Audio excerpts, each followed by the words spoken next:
Bueno, pues mi nombre es Josué Nájera de León, estudio en la Universidad del Sur, la licenciatura en Ingeniería y Sistemas Computacionales.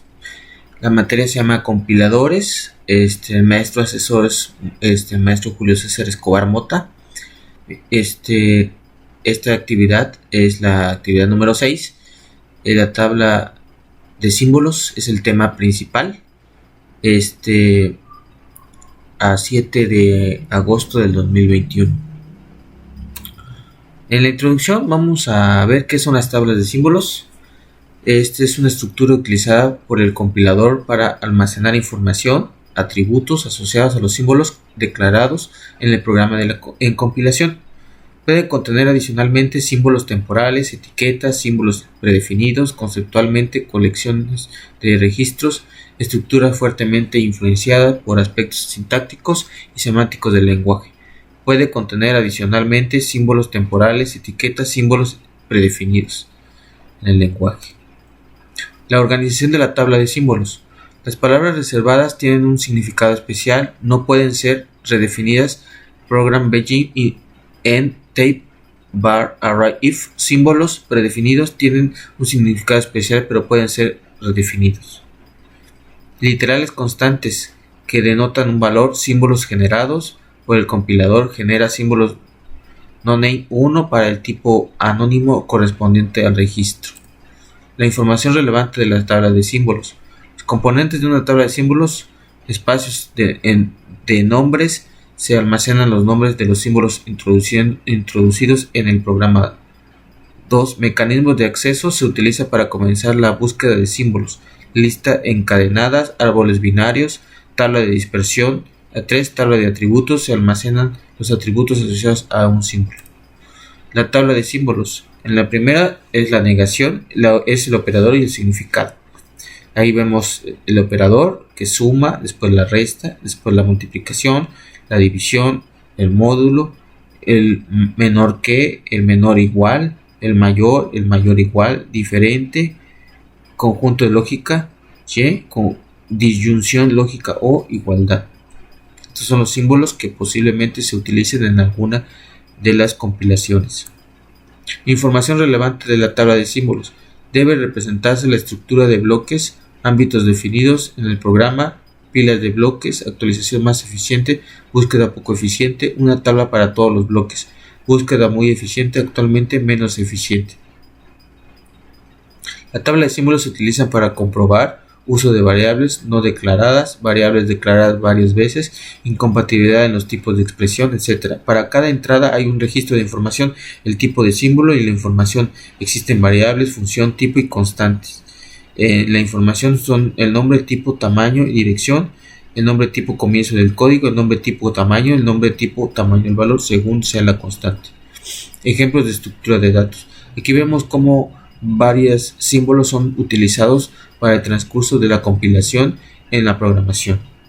El var b igual a t, el var igual a e y varios los identificadores, el tipo definido, y lo vemos ahí en las variables. Las funciones de una estructura de datos. Una constante es igual a b, una variable es igual a t, la end sirve para eliminar. Vemos algunas funciones. La función f, integrar, la función, el bloque, abrir un bloque nuevo, la variable escritura y el parámetro, la i. Procedure p, incluir procedimientos, abrir bloque nuevo, incluir i, b, parámetros. Representación del rango de símbolos. En la tabla de símbolos debe almacenarse el valor máximo que puede alcanzar un array, así como se crea un array en C o en C++. El rango del valor comienza en 0, pero debe almacenarse el número de elementos del array. Invent 10, matriz 2030, el valor 10, número de elementos del array o 9, último subíndice permitido. Debe almacenarse como atributo del vector, dado que es necesario para calcular la posición de los elementos vector en la generación del código. Lo mismo se puede decir de los valores 20 y 30 de array bidimensional matriz en el lenguaje como Pascal se permite definir un rango de valores entre las cuales varían los subíndices de los arrays, así como por ejemplo el var, el vector array 1020 of integer matriz array 1010 menos 2510 of integer.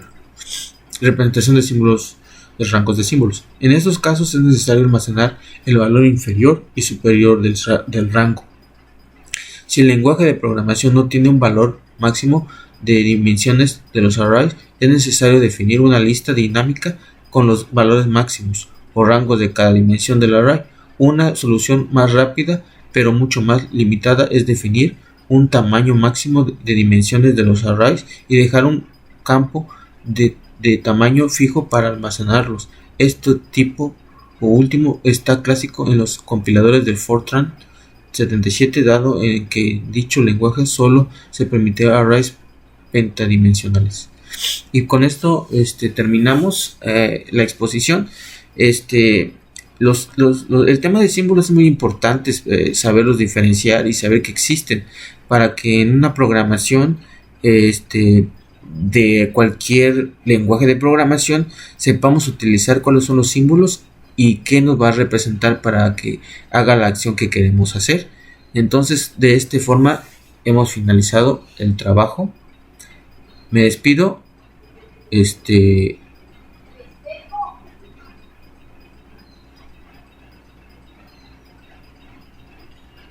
Aquí podemos presentar, por ejemplo, tener más elementos, como por ejemplo ir a las tablas de símbolos. Aquí podemos encontrar muchas representaciones, como los identificadores, como por ejemplo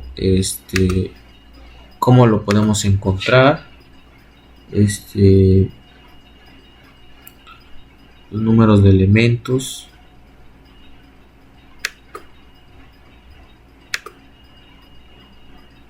los niveles, la frecuencia en que encontramos los elementos, inclusive podemos ver diferentes dimensiones, el 0, 0, 1, 2, 0, que representa cada símbolo,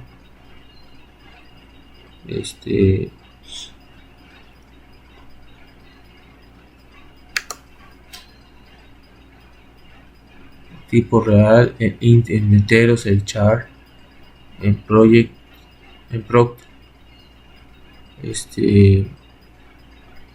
Podemos ver diferentes tablas de símbolos. Esta es una pequeña presentación de todo lo que podemos utilizar.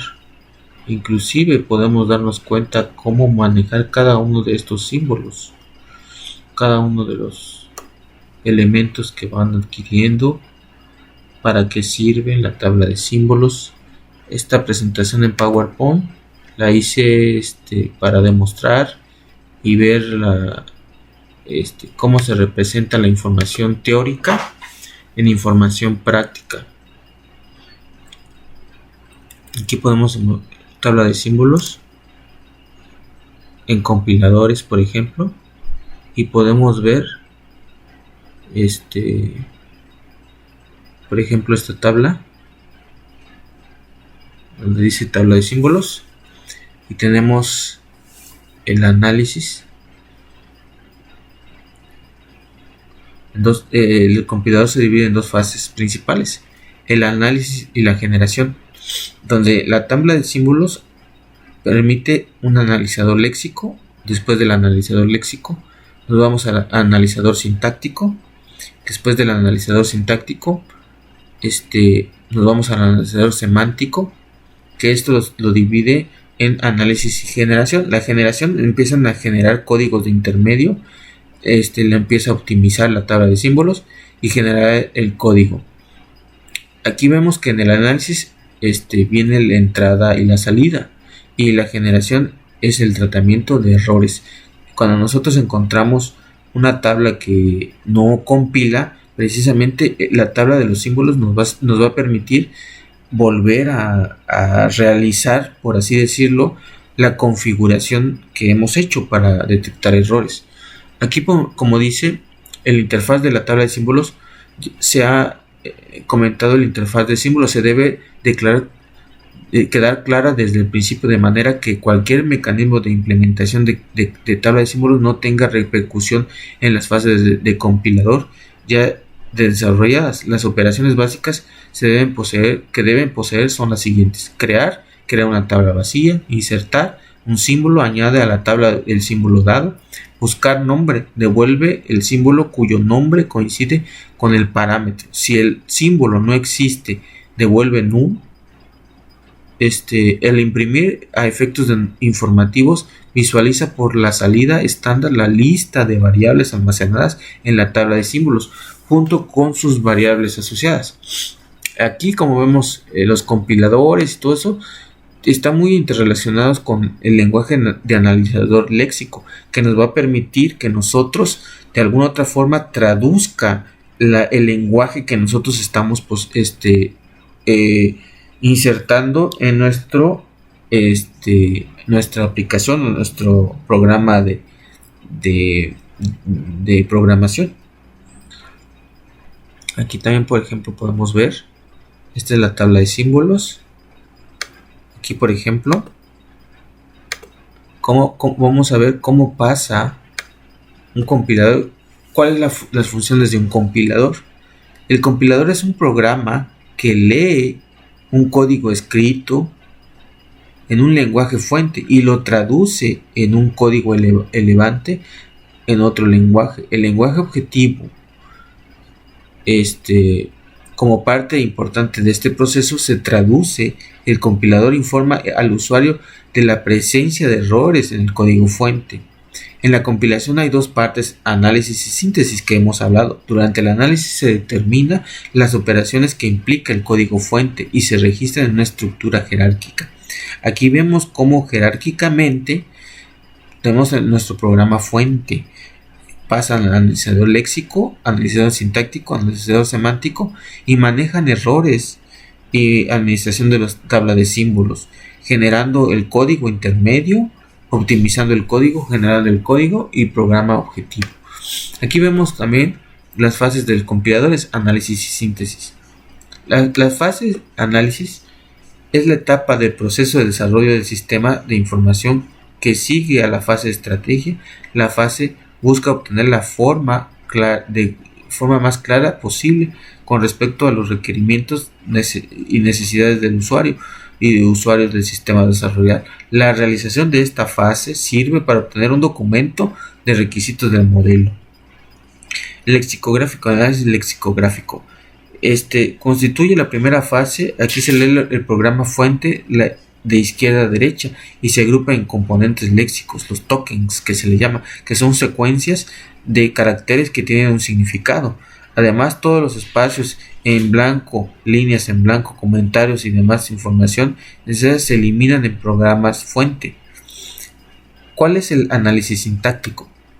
El análisis sintáctico es la fase de los caracteres o componentes léxicos que se agrupan jerárquicamente en frases gramaticales que el compilador utiliza para sintetizar la salida. La estructura jerárquica de un programa normalmente se expresa utilizando reglas recursivas. Por ejemplo, se pueden dar las siguientes reglas como parte de la difusión de expresiones.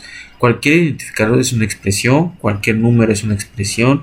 Si expresión 1 y expresión 2 son expresiones, entonces también lo son expresión 1 más expresión 2, expresión 1 por expresión 2, y así nos vamos.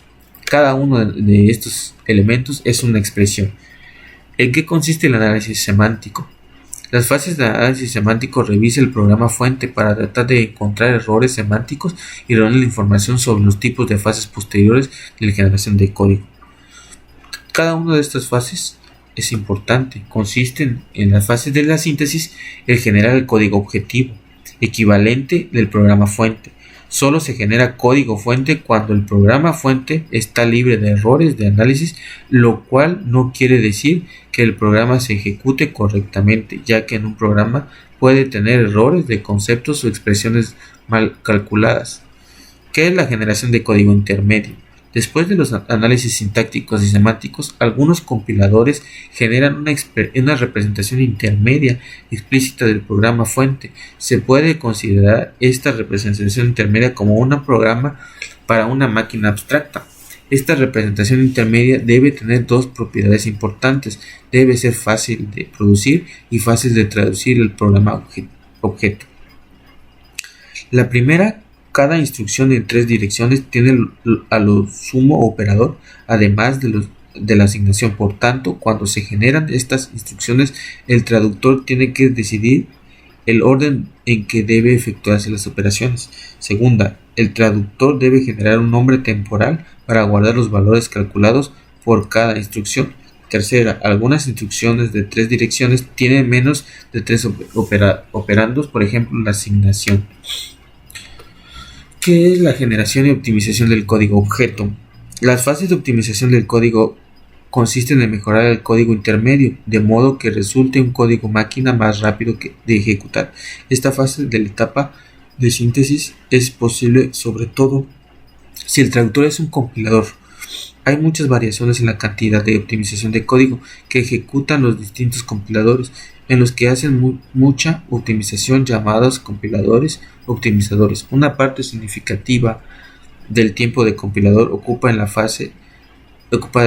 esta fase. Sin embargo, la optimización es sencilla, que mejoran sensiblemente el tiempo de ejecución del programa objeto sin recordar demasiados compiladores. ¿Cuáles son las diferencias entre intérprete y compilador? El intérprete es un programa que lee línea a línea el programa escrito en un lenguaje, el lenguaje fuente, y lo va traduciendo en un código intermedio para ejecutarlo. El compilador es un programa que lee totalmente un programa escrito en un lenguaje, el lenguaje fuente, y lo traduce a un programa equivalente a otro lenguaje objeto. Aquí nos hemos dado cuenta cómo es la función del compilador y qué es lo que en realidad está funcionando.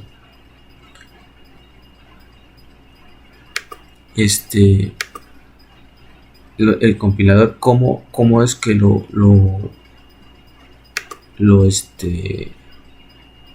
funciona a partir de un programa fuente y lo va traduciendo a otro lenguaje de programa para que así se vea la traducción de ese código intermedio o la optimización del código. Vamos a traer las diapositivas que he preparado. Aquí van varios símbolos, varias variables, cómo se utilizan cada símbolo y cómo lo van a traducir, ¿no? Entonces, de esta forma queda un poco más claro lo que en realidad les trato de exponer, como son los compiladores y los símbolos, la tabla de símbolos de los compiladores. Ya analizamos varias estructuras, ya analizamos también, vamos a ver aquí cómo es la estructura de un compilador.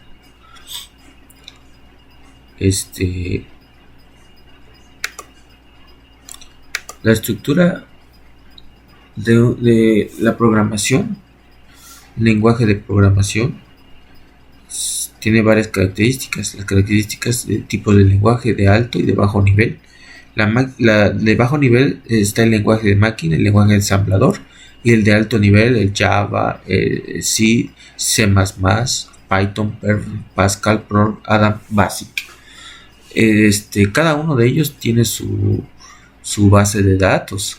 Por ejemplo, utilizan SQL Server en hojas de cálculo en Excel, Photoshop, en TextPad.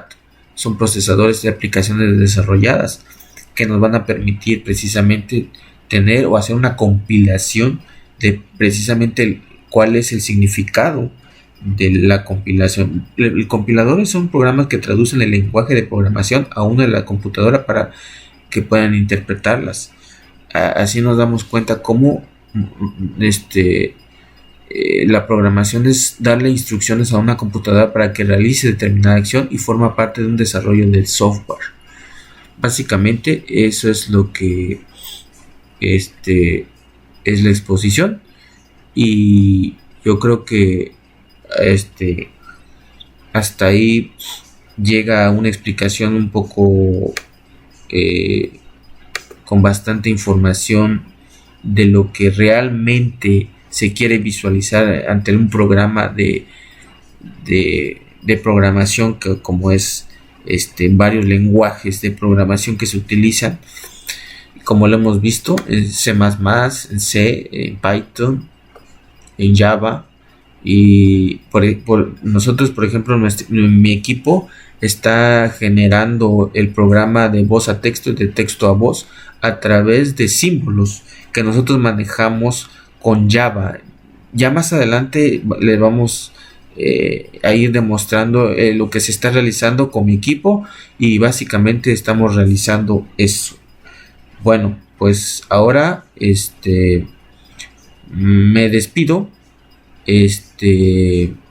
con esta exposición. Espero que haya aclarado algunas dudas, y si no, pues en el transcurso de las clases vamos a ir aclarando. Hasta luego. Bye.